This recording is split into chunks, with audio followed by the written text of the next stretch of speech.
한국은행이 시장의 전망과는 전혀 다르게 금리 인하를 했습니다. 0.25% 인하했는데요. 자, 두 번째 연속 지금 인하가 되고 있는데, 자, 지금 환율 문제 불안하고 여러 가지 경제 지표가 흔들리고 있는 이 와중에 금리를 인하했습니다. 자, 이 상황을 경제학 김광석 교수를 연결해서 지금부터 생생하게 그 내용을 좀 파악해 보도록 하겠습니다. 김광석 교수, 설명 부탁합니다. 네, 여러분 안녕하세요. 지금 현재 11월 28일 한국은행의 금리 결정, 기준금리 전격 인하 발표가 있었습니다. 오늘 폭설이 내려서 제가 오전 중에는 재택근무를 하고 있었는데 전격 인하 발표가 있어서 나가는 준비를 하던 참에 여러분께 또 즉시 분석으로 이 내용을 전달을 해 드려야 될 것 같아서 바로 분석을 해서 전달 드려 볼까 합니다. 말씀을 바로 드려보도록 하겠습니다. 보시는 것처럼 한국은행은 지난 10월에 기준금리 인하 결정을 했었죠. 3.5에서 3.25%로 기준금리 인하 결정을 내렸고, 또 역시 이번 11월 28일 기준금리 인하를 추가적으로 단행한 겁니다. 이렇게 기준금리 인하를 단행한 것은 무엇일까? 더군다나 이렇게 1,400원대의 강달러 기조가 유지되는 국면에 아마 금리 인하는 어려울 거다라고 시장의 예상이 거의 80% 정도, 시장이 금리 인하 어렵다, 동결을 거의 80% 예상하던 그런 국면에 전격 인하를 단행한 이유는 무엇일까? 그 부분에 대해서 지금부터 말씀을 드릴 텐데, 어쨌든 제가 그동안에 25년 경제 전망서에서도 말씀드렸듯이 이른바 지금은 24년 하반기, 25년 경제는 피벗의 시대입니다. 세계 각국은 이제 높았던 금리의 시대에서 각국이 생각하는 중립금리를 찾아 조심스럽게 점진적으로 중립금리를 향해 금리를 인하해 나가는 시대다. 급하게 서둘러서 금리 인하는 시대는 아니고, 그 나라의 물가, 그 나라의 경기, 또 환율, 외부적인 상황, 이런 것들을 고려해 가면서 돌다리를 두들겨 가면서 적정한 금리를 찾아 금리를 인하해 나가는 그런 시대인 것이다. 그렇기 때문에 금리 동결일 것인지 인하할 것인지 감을 잡기가 참 어려운 시대인 것이다. 그렇게 먼저 말씀을 드려볼게요.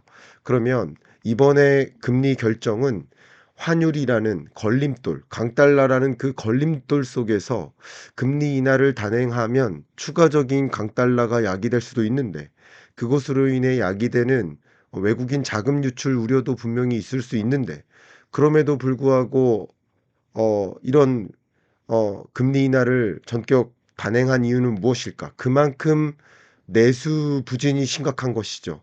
그만큼 내수 부진이 심각하다고 인식한 것이라고 볼 수 있겠죠. 그 밖에 다른 요소는 무엇일까? 하나하나 판단해 보도록 하겠습니다. 먼저 한국은행의 첫 번째 목적은 무엇입니까? 한국은행의 설립 목적은 무엇입니까? 한국은행 법 1조 1항, 바로 물가 안정입니다. 한국은행은 1조 1항에 명시된 물가 안정 목표를 이루기 위해 존재하는 기구입니다. 근데 물가 안정을 유도하기 위해서 높은 금리 3.5%까지 금리를 인상해 왔던 겁니다. 그런데 현재 우리나라 물가 상승률은 보시는 것처럼 1.6%, 1.3%까지 내려왔습니다. 물가 상승률이 이렇게 내려온 부분, 사실은 다른 걸 차치하고 물가 상승률이 이 정도 내려온 부분만 놓고 본다면 한국은행은 통화정책 관점에서 실기한 것 아니냐라는 평가를 받을 수 있는 부분이에요. 특히 중요한 것, 이 근원 물가 상승률을 보면 굉장히 추세적인 움직임을 가져가고 있거든요. 이게 1.8%예요. 그러면 물가 상승률이 근원 물가가 1.8%인데 기준금리가 만약에 3.25%다. 그러면 이 물가 상승률을 여전히 추가적으로 내리는 하방 압력으로 존재하니까 2%를 밑도는 디플레이션을 야기하는 고물가인 것이죠. 그러니까 쉽게 말하면 2.5%까지 내려도 여전히 경기 부양적인 여전히 물가 안정을 유도할 만한 금리라고 판단할 수 있는 것이죠. 다만 여러분이 체감하시는 그 물가를 논하는 게 아니라 물가 상승률을 논하는 것이고, 여러분이 체감하시는 배추 가격, 붕어빵 가격 굉장히 비쌉니다. 그 비싼 가격에서 또 1.3%가 오르니까 물가는 비싼 거예요. 그러나 한국은행의 판단은 물가 상승률을 고려하는 것이니까 그 물가 상승률은 2%를 하회해서 너무 떨어지고 있는 국면이다. 이 부분 강조해서 말씀드리겠습니다. 특히 강달러 기조 속에서 수입 물가가 반등하는 거 아니냐, 이런 우려도 하고 있지만 사실 수입 물가 상승률도 많이 떨어진 상태입니다. 마이너스 물가 상승률을 기록하고 있습니다. 그래서 강달러 기조가 12월 혹은 1월까지 유지된다 하더라도 수입 물가의 반등 때문에 우리나라의 2차 인플레가 다시 야기된다라는 걱정보다는 다른 문제가 더 심각할 수 있겠다. 그러니까 뭐가 더 심각한 문제인가? 지금의 통화 정책 결정은 좋은 것을 고르는 결정이 아닙니다. 다 금리를 동결해도 안 좋은 것이고 인하해도 안 좋은 것인데 덜 안 좋은 것을 고르는 과정이다. 덜 안 좋은 선택이 무엇일까를 판단하는 결정인 것이니까 그만큼 진퇴양난의 결정인 것이다라고 강조를 하겠습니다.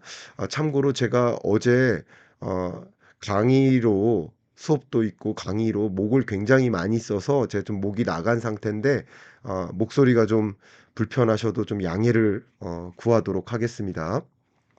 그러면 이렇게 물가 상승률이 2% 밑으로 떨어진 이유는 무엇일까? 이 중앙은행의 금리 결정, 금리를 인하할 수밖에 없었던 그 배경은 또 무엇일까? 그 두 번째 고려 요인은 바로 경기 안정입니다. 바로 내수 부진이에요. 내수 부진이 얼마나 심각할까? 기업 경기 보십시오. 100을 기준으로 합니다. 설비 투자 기업 경기 실사 지수가 100을 밑돈 지 한참 됐고요. 기업들이 투자를 안 해요. 기업들이 신규 투자를 함에 있어서 기준선이 금리예요. 금리가 예를 들어서 기업의 대출 금리가 5%인데 5%로 대출 받아서 신사업 진출해 봐야 기대하는 수익률이 5%인데 그 사업 할까요? 절대 못 하죠. 바로 그런 상황이라고 볼 수 있겠습니다. 경기 안정 상황, 결국 높은 금리가 기업의 신규 투자를 저지하게 만든다. 그러면 신규 투자를 못 하면 어떤 일이 벌어질까요? 취업자 증가세가 어떻게 돼요? 이렇게 줄어드는 거예요. 전체 취업자 증가세가 둔화되는 거예요. 전체적으로 취업자가 둔화되면 우리나라 전체 전반적인 총 소득이 어떻게 될까요? 감소하겠죠. 총 소득이 감소하면 어떻게 될까요? 평균 소득이 감소하면 소비 지출이 감소하겠죠. 가뜩이나 물가도 비싼데 소비 지출이 감소합니다. 민간 소비 지출이 계속 22년에도 감소, 23년에도 감소, 24년에도 감소. 이게 여러분이 체감하시는 내수 경기 침체입니다. 3년 연속 감소. 그리고 이걸 고스란히 직격탄으로 만나는 계층이 누구시죠? 자영업자. 정말 힘든 거죠. 그래서 이런 경기의 불안을 목도하고 있는 입장에서 금리 인하가 만병통치약은 아니지만 한국은행이 할 수 있는 일은 금리 인하밖에 없는 거죠.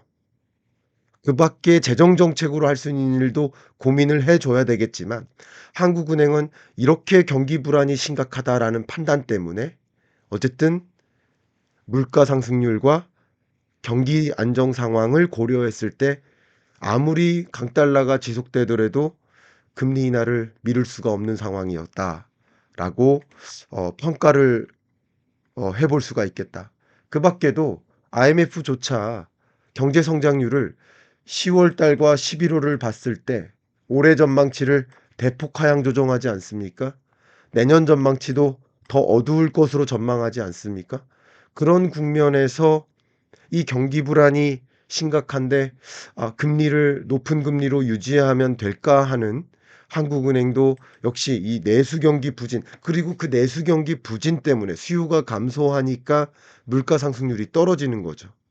예, 그런 것들 때문에 결국은 기본적으로 현재로서는 금리 인하를 어쩔 수 없이 진퇴양난의 상황에서 내릴 수밖에 없었다. 이렇게 평가해 볼 수 있겠습니다.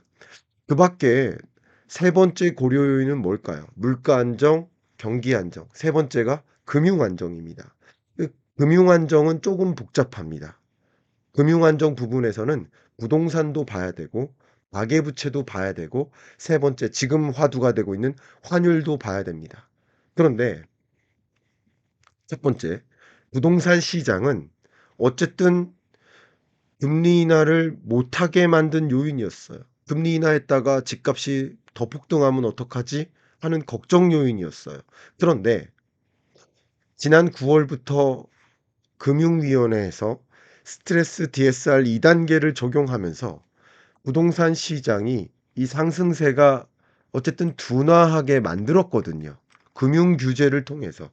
그러니까 상승세가 둔화했기 때문에 금리 인하할 여지가 생긴 거죠.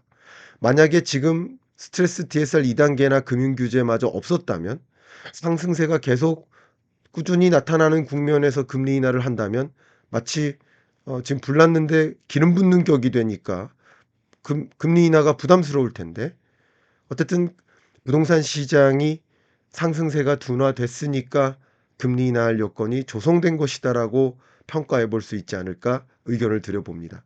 그다음 네 번째는 그 금융 안정 여부를 결정하는 가계부채죠. 부동산하고 같이 갑니다. 금융 규제 덕분에 가계부채가 증가세가 둔화됩니다. 부동산 대출 증가세가 둔화돼. 거래량이 증가세가 둔화돼요. 그죠? 근데 안타까운 것은 증가세가 둔화됐기 때문에 금리 인하를 단행할 수 있는 거예요. 근데 또 한 가지는 이 금융 규제가 1 금융권을 중심으로 마련이 됐기 때문에 1 금융권이 아닌 2 금융권으로 풍선 효과가 발생돼요. 그 부분도 좀 우려스러운 거예요. 그래서 연체율이 2 금융권 연체율이 늘어나요. 이건 또 다른 금융 불안인 거예요. 그래서 이런 문제를 또 막기 위해서는 사실은 여러분 누가 이 금융권에 대출을 의존할 것이고 누가 이 금융권에서 대출 상환이 미뤄질까요? 누가 연체할까요? 취약계층 아닐까요? 예. 취약계층이에요. 그러니까 아까 말씀드렸던 내수 부진에 따른 자영업자 경기가 너무 어려우니까 계속 이 금융권에 의존하고 이 금융권에서 대출을 못 갚고 이런 악순환의 고리에 놓이니까 사실 그런 요인을 고려한다면 그런 금융 안정 여부를 고려한다면 금리 인하가 또 필요한 거죠. 그러니까 이런 여러 가지 진퇴양난의 상황 하에서 굉장히 고통스러운 금리 결정이었지 않을까라고 저는 생각을 해 봅니다. 자, 이렇게 금리 인하의 배경을 여러 가지 각도에서 제가 의견을 드리고 있는데 여기서 한 가지 더 고려 요인을 말씀드려 보면 이건 좀 조심스럽습니다만 우리나라의 금리 결정이 오늘이 마지막입니다. 올해가. 12월에는 금통위가 없어요. 통화정책 방향 결정 회의가. 근데 미국은 12월에 한 번 더 있어요. 물론 미국은 금리 동결할 수도 있습니다. 동결할 가능성도 있고 인하할 가능성도 있지만 그건 모르는 일이에요, 현재로서는. 그런데 우리나라는 없기 때문에 그러면 12월 그리고 내년으로 넘어가면 1월 16일까지 약 50일 동안 추가적인 내수 부진을 그냥 지켜만 볼 수 없는 입장이잖아요. 이게 기타 고려 요인이라는 거예요. 너무나 오랫동안 한 50일 동안을 경기 부양을 위한 금리 인하를 단행할 여지가 없기 때문에라도 '금리 인하를 단행할 수밖에 없었다.'라는 또 한 가지 고려 요인이지 않았을까라고 한국은행 금통위 위원들의 판단을 제가 해석을 해 본다면 그렇다는 거죠. 우리가 금통위 위원이라고 입장을 바꿔 놓고 생각을 해 보자는 거죠. 그래서 이런 한 5 가지 요인을 고려했을 때 '금리 인하를 결정했을 것이다.'라고 저는 생각을 합니다. 그런데 계속 지금 논의가 많이 되고 있는 진퇴양난이라는 환경에 놓여 있는 한국은행. 뭡니까? 바로 가장 큰 고민 환율이죠. 그 부분 말씀드리겠습니다. 한국은행의 가장 큰 고민은 환율입니다. 이 1,400원대에서 오르락내리락 하고 있는 이 환율.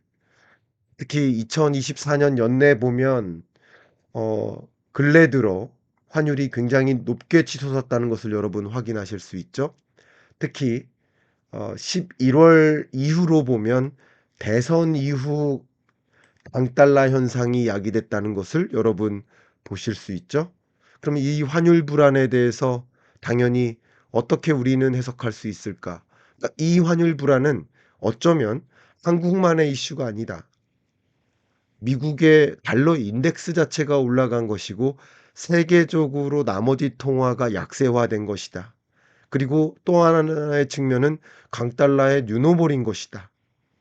그런 관점에서 본다면 이 강달러의 뉴노멀 현상, 트럼프 이슈 때문에 벌어지는 이 환율 불안을 놓고 언제까지 강달러가 뉴노멀이 될 것인데, 그런데 이 환율 불안 이런 현상을 놓고 이 내수부진이라는 큰 그 부분을 그냥 지켜만 볼 수는 없는 상황이다. 그러니까 결국은 여러 가지 고려 요인 중에 뭐가 더 위중한가를 평가하는 과정이다. 다 위중합니다. 아까 말씀드렸던 5가지 요인도 위중하고 이 강달러라는 이 요소도 위중한 겁니다. 한 6가지 요인이 다 위중한 요소지만 그중에 뭐가 더 위중한가? 그래서 금리 인하하는 것도 위험한 거고요. 맞아요. 금리를 동결하는 것도 위험한 거 맞아요. 그러나 뭐를 어떤 결정을 했을 때 덜 위험한가를 선택하는 것이니까 한국은행은 그런 관점에서 의사결정을 한 것이다. 그래서 지금은 강달러 뉴노멀을 인정한 결정이다라고 볼 수 있고 금리 인하해도 추가적인 강달러가 아닐 수 있다라는 생각. 그리고 뭐 혹여나 강달러가 추가적으로 뭐 1,500원이나 추가적인 강달러가 나온다 하더라도 그거보다 내수 부진이나 혹은 디플레 우려 이런 문제가 더 심각할 수 있다라는 판단. 그런 판단이 있는 것이다. 그리고 좀 위안을 삼아 본다면 제가 여러분께 말씀드렸듯이 지금의 외환 시장의 움직임은 선행성이에요. 트럼프 정권은 시작되지 않았어요. 25년 1월에 시작돼요. 그러니까 트럼프 정권이 시작될 것이라는 그런 기대감 때문에 달러 선호 현상이 야기되는 거죠. 그러니까 이게 선행적인 현상이니까 강달러의 뉴노멀이 있겠지만 1,400원이 뉴노멀이 아니라 약 1,300원이나 1,250원 정도의 뉴노멀로 하향 안정화될 것이다라고 진단할 수 있겠죠. 그렇기 때문에 금리 인하를 그래도 단행할 수 있는 것이다라고 볼 수 있고, 또 한 가지 위안이라고 한다면 바로 제가 엊그저께 분석해 드렸던 미 재무부 장관 베센트를 지명한 것. 그러니까 트럼프와 일론 머스크라는 이 소위 미국의 두 리더라고 표현해 볼까요? 두 리더는 인물됨 자체가 막 벌려놓는 인물인데, 쉽게 말하면 막 국채를 발행할 인물이라고 생각해 본다면 베센트는 온건파예요. 좀 자중하는 인물인 거죠, 쉽게 말하면. 그래서 이 인물이 재무부 장관이 됐다는 소식 때문에 강달러 기조가 조금 진정되는 효과가 있었죠. 그런 것까지 생각을 해 본다면 이런 것들이 하나의 위안으로서 아마도 한국은행은 강달러의 뉴노멀이 있겠지만 그래도 강달러의 다소 약세화, 이런 표현을 드리겠습니다. 강달러의 다소 약세화를 예견한 것이 아닐까. 그런 것의 위안을 나쁘게 표현한다면 그런 것에 대한 변명을 삼고 금리 인하를 단행할 수 있었던 것이 아닐까. 이렇게 의견을 드려봅니다. 제가 오늘 발언했던 이런 이야기들은 있는 그대로 기사 코멘트로 남겨도 됩니다, 기자 여러분. 제가 뭐 기자분들께 일일이 전화를 받고 다 코멘트를 해드리고 있습니다만 오늘 이야기들은 저의 공식적인 코멘트로 다 나가도 되니까 기자분들은 그대로 코멘트로 실어도 된다라는 말씀도 그대로 드리도록 하겠습니다. 제 채널에서 제가 말씀드리는 이야기들은 다 그냥 있는 그대로 코멘트로 나가도 된다라는 말씀 다시 한번 드리도록 하겠습니다. 제가 오늘 촬영을 마무리하기 전에 여러분께 공지 한번 해드리면요. 2025년 경제 전망서의 제목이 피벗의 시대의 2025년 경제 전망입니다. 바로 이런 금리 인하를 점진적으로 단행하는 이런 시대고, 그런 시대답게 정말 세계 경제 또 한국 경제가 결정되어진다시피 하고, 그게 자산시장, 자본시장의 변화를 또 가져오는 그런 국면입니다. 그런 국면에 어떤 변화가 내 앞에 전개될지 그림을 그려봐 주시기를 좀 바라고, 이 책이 좀 도움되시기를 바라는 마음이고, 또 제가 박세익 전무님 산업 전문가, 또 박정호 교수님 정책 전문가, 또 오태민 교수님 지정학과 비트코인 전문가, 이 세 분과 함께 트럼프 2.0이라는 이 책을 통해서 앞으로 트럼프 2.0 시대 어떤 패러다임 변화가 있을지를 그림 그려보고 준비를 했습니다.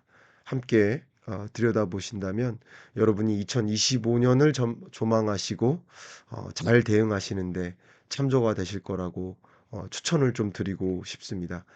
이상 제가 의견 마무리하고요. 여러분, 정말 눈 많이 오는 폭설 하루인데 조심하시고 눈길 조심하시고 하루 즐겁게 보내시길 바라겠습니다. 이상 마무리하겠습니다. 감사합니다.